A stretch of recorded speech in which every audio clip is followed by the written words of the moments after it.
एक पुरानी अलौकिक हवेली जिसका अतीत अंग्रेजों से जुड़ा है। वहाँ फिल्म की शूटिंग होने वाली है। 1.5 फुट ये ब्रोकर ने बताया। इस हवेली की मालकिन एक 98 साल की फ्रेंच औरत हेलन है। इस फिल्म को अगाथियन डायरेक्ट कर रहा होता है। शूटिंग की तैयारी करते समय उन्हें हवेली में एक फ्रेंच पियानो मिला। अगाथियन ने उसे बाहर निकालने कहा, लेकिन तभी उसे प्रोड्यूसर ने फोन कर बताया कि हीरोइन भाग गई, इसलिए अब शूटिंग नहीं हो सकती। अगाथियन की यह बतौर डायरेक्टर पहली फिल्म थी और वह इसमें काफी पैसे भी लगा चुका था। इधर पियानो बाहर निकलते ही एक पुराने जमाने के कपड़े पहना भूत भी जाग उठा। शूटिंग के लिए अगाथियन की दोस्त वीणा सारा सामान भी ले आई, लेकिन अगाथियन ने सब फेंक दिया और पियानो भी पटक दिया गया। अगाथियन इस घटना से काफी दुखी हुआ और अपनी माँ से कोई रास्ता दिखाने कहा, मगर वह तो उसे पहचानती भी नहीं। वे लोग कालंगीनाथ बाबा के मंदिर में बैठे थे। तब उसके पिता ने बताया कि जब वह अपनी गर्भवती बीवी को प्रसव के लिए ले जा रहे थे, तभी उनके बैलगाड़ी का पहिया फंस गया और उन्हें अपनी बीवी को मंदिर में ही लाना पड़ा। तेज बारिश में भी एक दैवीय महिला दिया लेकर आई। उस देवी ने बताया कि आज सभी ग्रहों के एक रेखा में आने से जन्म लेने वाला बालक दिव्य होगा, परंतु वो सिर्फ एक मांस का टुकड़ा था, उसमें जान नहीं थी। देवी ने कालंगीनाथ बाबा की ओर इशारा किया तो अगतियन के पिता ने उसे वहां रख विलाप किया और तब बाबा की मूर्ति से प्रकाश निकलकर बच्चे में समा गया और उसमें जान आ गई। अगतियन निराश होकर चित्र बना रहा था। तभी वीणा ने आइडिया दिया कि जब हमने उस हवेली पर इतना खर्चा कर ही दिया है तो क्यों ना उसका इस्तेमाल किया जाए, यानी स्केरी हाउस बनाकर लोगों को घुमाया जाए और बदले में अच्छी कमाई भी होगी। अगतियन भी यही सोच रहा था और अनजाने में उसने स्केरी हाउस का ही चित्र बना दिया। दरअसल कालंगीनाथ बाबा अभी भी उसके साथ थे और सच में उन्होंने पूरी हवेली को स्केरी हाउस की तरह सजा दिया। उस स्केरी हाउस का उद्घाटन करने 2 नमूनों को बुलाया गया। वे नहीं जानते थे कि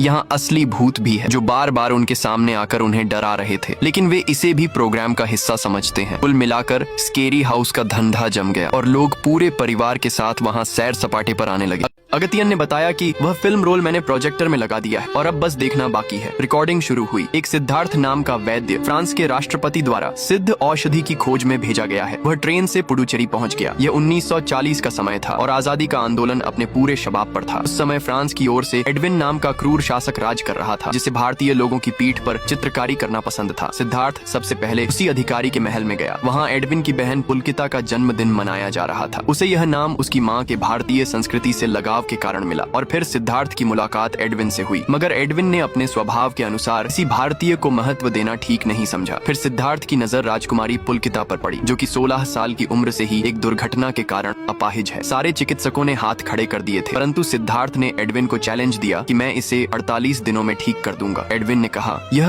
असंभव है, मगर सिद्धार्थ को अपने अर्शियों की चिकित्सा पद्धति पर पूरा भरोसा था। उसने कहा अगर मैंने ठीक कर दिया तो तुम लोगों की पीठ पर चित्रकारी करना बंद करोगे, और एडविन मान गया।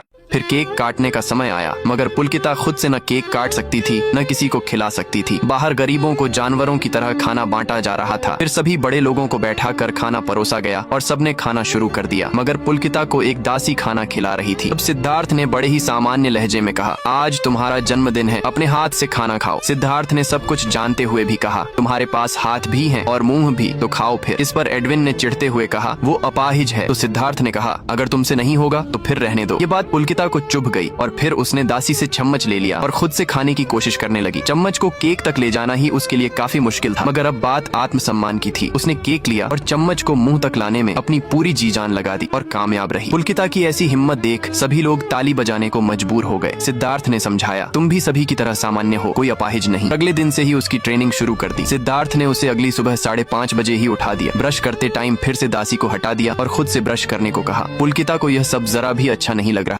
सिद्धार्थ ने अपनी औषधियों और उपचार पद्धतियों से पुलकिता का इलाज शुरू कर दिया। कभी कभी तो उसके पूरे शरीर पर लेप लगा दिया जाता। उसके शरीर में धीरे धीरे जान आने लगी थी। पुलकिता के हाथ पूरी तरह काम करने लगे थे और पैरों पर चलना सिखाया जा रहा था और अब पुलकिता पूरी तरह से स्वस्थ है। वहीं एडविन सिद्धार्थ और पुलकिता के बीच बढ़ती नजदीकियों को देख रहा था। इतने में ही 84 साल पुराना वीडियो यहीं समाप्त हो गया। अब वीणा ने देखा कि अगतियन ने एक बाबा और बच्चे का चित्र बनाया है। अगतियन को भी नहीं पता कि ये कब हुआ, आखिर क्या संबंध है इसका उस वीडियो से। यही सब वह सोच रहा था कि तभी उसे कालंगीनाथ बाबा की छवि दिखाई दी। फिर वे लोग घर चले गए। अगले दिन स्केरी हाउस फिर से खुला। वहाँ बहुत लोग घूमने आए, मगर उनमें से एक लड़का और लड़की पिरामिड में चले गए, लेकिन बाहर सिर्फ लड़की आई। लड़का अंदर ही गायब हो गया था। इस घटना के बाद स्केरी हाउस को बंद कर दिया गया। अगतियन अपनी बदकिस्मती पर रो रहा था। तभी उसे अपने बचपन की याद आई, जब उसकी माँ उसका मनोबल बढ़ाती थी। अगतियन सोच ही रहा था कि उसके सामने एक कुल्हाड़ी आकर गिरी। उसे छूते ही अगतियन को कुछ याद आने लगा। दरअसल वहाँ एक तहखाना था जिसमें अगतियन उतर गया। यह वही जगह थी जहाँ एडविन लोगों को यातनाएं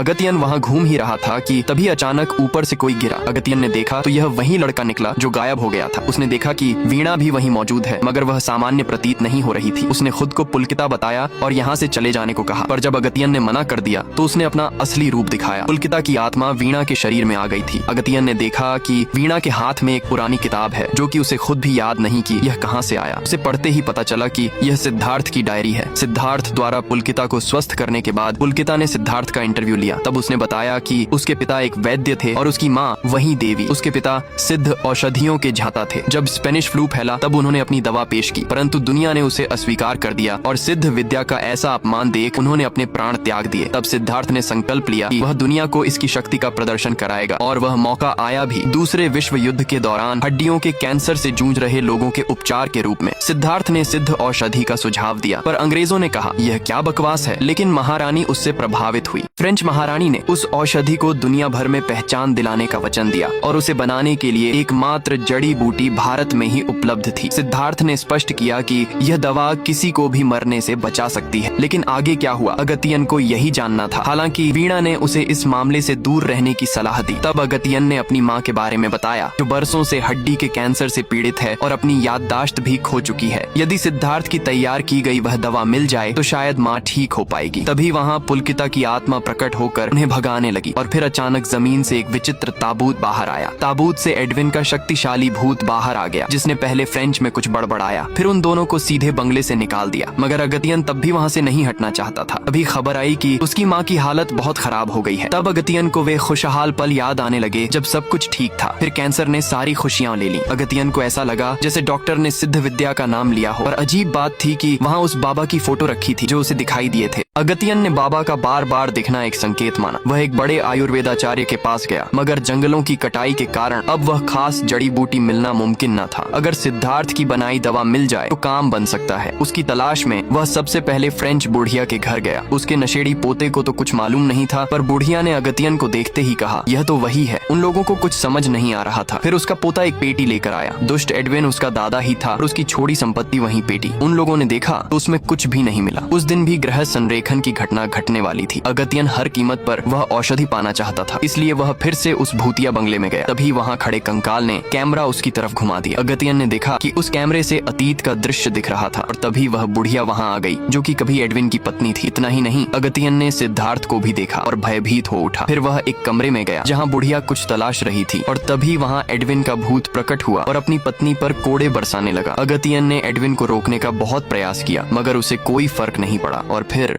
बुढ़िया ने एक डिब्बा निकाला और अगतियन की तरफ फेंक दिया। यह देखकर एडविन का कोड़ा अगतियन पर भड़क उठा और खुद को बचाने के लिए अगतियन ने खिड़की से छलांग लगा दी। लेकिन यह सब केवल एक सपना था। अगतियन ने फिर से पेटी खोली और वही डिब्बा पाया। उसके अंदर एक वॉइस सिलेंडर था। उसे रिकॉर्डर में लगाकर सुना तो पता चला सिद्धार्थ सिद्ध औषधि बनाने के काम पर लग चुका था और इसके लिए वह जंगलों में घूम घूम कर जड़ी बूटियां इकट्ठी कर रहा था। आयुर्वेद और अपने अर्शियों पर उसका भरोसा मजबूत था। एक दिन एडविन काम देखने आया और वहाँ जड़ी बूटियां देखकर बोला, यह सब क्या कचरा है। उसे भारतीय चिकित्सा पद्धति पर बिल्कुल विश्वास नहीं था। सिद्धार्थ का यह सुनकर खून उबलने लगा। उसने एडविन से कहा, अपनी जुबान पर लगाम दो। एडविन ने वहाँ से निकलकर सीधे घर जाने के बजाय कुछ शरारत करने का सोचा। उसने बंदूक उठाया और वहाँ काम कर रहे हाथी पर गोली चला दी, जिससे गजराज का गुस्सा 7वें आसमान पर पहुँच गया और वह एडविन की तरफ क्रोधित होकर आगे बढ़ने लगा। यह देख सारे लोग वहाँ से भाग निकले। एक पल में एडविन की सारी दादागिरी धरी रह गई। गुस्सैल हाथी एडविन पर हमला करता उससे पहले ही सिद्धार्थ बीच में आ गया। उसने कहा, गजराज अपना गुस्सा शांत करो, और हाथी ने भी बड़ी आसानी से उसकी बात मान ली। लोगों को बहुत हैरानी हुई कि ऐसा कैसे। तब सिद्धार्थ ने बताया, यह मेरी वजह से नहीं रुका बल्कि इस जड़ी बूटी की वजह से रुका है, क्योंकि वह इसका सम्मान करता है। अब एडविन को भी भारतीय मिट्टी की शक्ति का पता चल गया था। उसने सिद्धार्थ से दोस्ती कर ली। एक दिन वह उसे अपने गुप्त तहखाने में ले गया। एडविन का मानना था कि मरने के बाद भी इंसान को जीवित किया जा सकता है और इसीलिए उसने एक मजबूत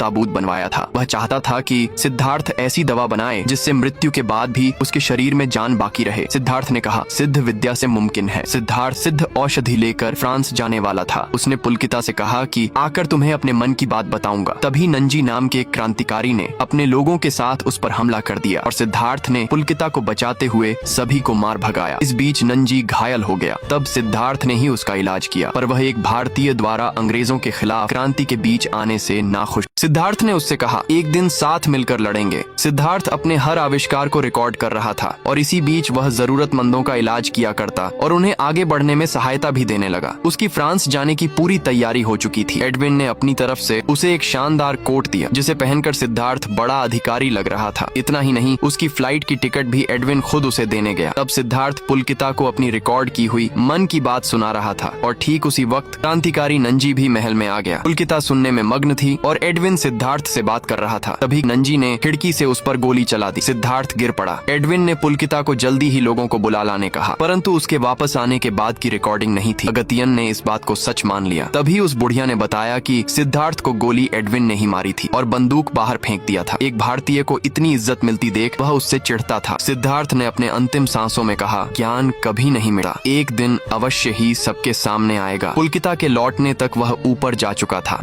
सिद्धार्थ को खत्म करने के बाद एडविन ने फ्रांस की रानी को पत्र लिखकर बताया कि सिद्धार्थ ने दवा बनाने के बहाने सिर्फ पैसे खाए और फिर डर के मारे आत्महत्या कर ली। यही नहीं, उसने सिद्धार्थ के शव को जलाने के बजाय इजिप्शियन ताबूत में बंद कर दफना दिया। कुछ ही दिनों बाद क्रांतिकारी नंजी भी पकड़ा गया और एडविन ने उसे भी गोली मार दी। मगर पुलकिता को सच्चाई पता चल चुकी थी। उसने तुरंत फ्रांस फोन कर सारी बात बता दी और एडविन की पत्नी को दवा छुपाने के लिए दे दी, पर खुद एडविन से बच नहीं पाई। एडविन ने उसे खोज निकाला। पहले तो उसे कोड़े मारे, फिर गला कसकर पूछा बता कहाँ है, और जब पता चल गया तो उसे मार डाला। उसने ताबूत में सारी सिद्ध विद्या पर आधारित किताबें और दवा छुपा रखी थी। एडविन यह देखकर बहुत खुश हुआ। तभी उसे खबर मिली कि क्रांतिकारी महल में घुस गए हैं और अब बचना बहुत मुश्किल है। एडविन ताबूत में छिप गया। उसने शेषाद्री से कहा, उनके जाने के बाद मुझे निकाल देना। तभी क्रांतिकारी सबको पीटते हुए वहाँ आए और एडविन कहीं नहीं मिला। लेकिन जाते जाते एक ही नजर शेषाद्री पर पड़ गई और उसने सिर में छेद कर दिया। इस तरह एडविन के बाहर आने का रास्ता बंद हो गया और बच गई सिर्फ उसकी पत्नी।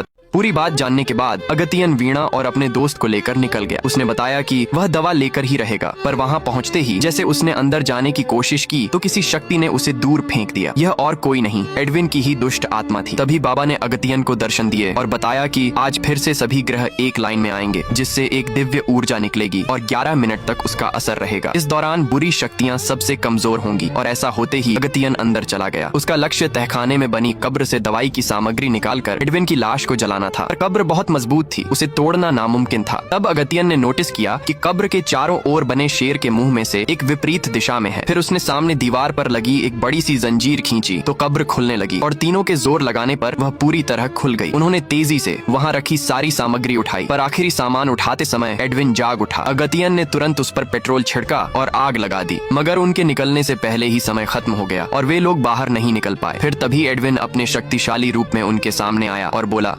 तब एडविन अपने शक्तिशाली रूप में सामने आया। उसने सारी चीजें छीन ली और कहा, मैं अब तक सिद्धार्थ की खोज की रक्षा कर रहा था, पर अब इसे मिटा दूंगा, और उन तीनों को भी पकड़ लिया। उधर अगतियन के माम बाप बाबा से प्रार्थना कर रहे थे। तभी सिद्धार्थ को जिस ताबूत में दफनाया गया था वह ऊपर आने लगा और ताबूत को फाड़कर सिद्धार्थ की आत्मा बाहर आ गई। उसे देखकर एडविन हैरान रह गया। सिद्धार्थ ने अगतियन को बताया कि उस समय का क्रांतिकारी नंजी और कोई नहीं बल्कि तुम ही थे और यही सही वक्त है इस राक्षस को खत्म करने का। फिर अगतियन भी अपने दिव्य नंजी वाले रूप में आ गया और सिद्धार्थ एक शक्तिशाली परशु में बदल गया। फिर नंजी ने उसे लेकर एडविन पर हमला कर दिया, पर एडविन उस पर भारी पड़ रहा था। तब सिद्धार्थ ने भी नंजी का साथ देना शुरू कर दिया। एडविन बार बार अगतियन को नंजी से अलग करने की कोशिश करता, पर सिद्धार्थ उसे हर बार रोक देता। आखिर में सिद्धार्थ ने 8 ग्रहों को प्रकट कर एडविन पर छोड़ दिया, जिन्होंने उसे बांध दिया। फिर नंजी और सिद्धार्थ ने उसका अंत करने एक साथ छलांग लगाई। सिद्धार्थ दिव्य परशु में बदल गया, जिसे नंजी ने धारण किया। अगले पार्ट के लिए वीडियो को लाइक करें। आखिर में सिद्धार्थ ने अपनी दिव्य शक्तियों से 8 ग्रहों को प्रकट कर एडविन पर छोड़ दिया, जिन्होंने उसे बांध दिया। फिर नंजी और सिद्धार्थ ने उसका अंत करने एक साथ छलांग लगाई। सिद्धार्थ दिव्य परशु में बदल गया, जिसे नंजी ने धारण किया और फिर एक सच्चे देशभक्त क्रांतिकारी की तरह उसका अंत कर दिया। इसके बाद वह अपनी पूर्व स्थिति में लौट आया और तभी एडविन द्वारा जलाई गई पुस्तकें फिर से प्रकट हो गईं। यह चमत्कार भी सिद्धार्थ ने ही किया था। फिर वह खुशी से परलोक सिधार गया और उसकी बनाई औषधि से अगतियन की माँ का उपचार होने लगा, जिससे वह स्वस्थ भी होने लगी। परंतु उसकी याददाश्त अभी तक वापस नहीं आई थी। अगतियन को पूर्ण विश्वास था कि उसकी माँ एक दिन उसे नाम लेकर अवश्य पुकारेगी, और फिर एक दिन सचमुच उसकी माँ ने उसे पुकारा। और इसी के साथ ये मूवी यही खत्म हो गई। इस मूवी के सारे पार्ट देखने के लिए आप सभी का बहुत बहुत धन्यवाद। और अगर आपको किसी और साउथ मूवी का एक्सप्लेनेशन वीडियो देखना है तो कमेंट में उस मूवी का नाम बताएं।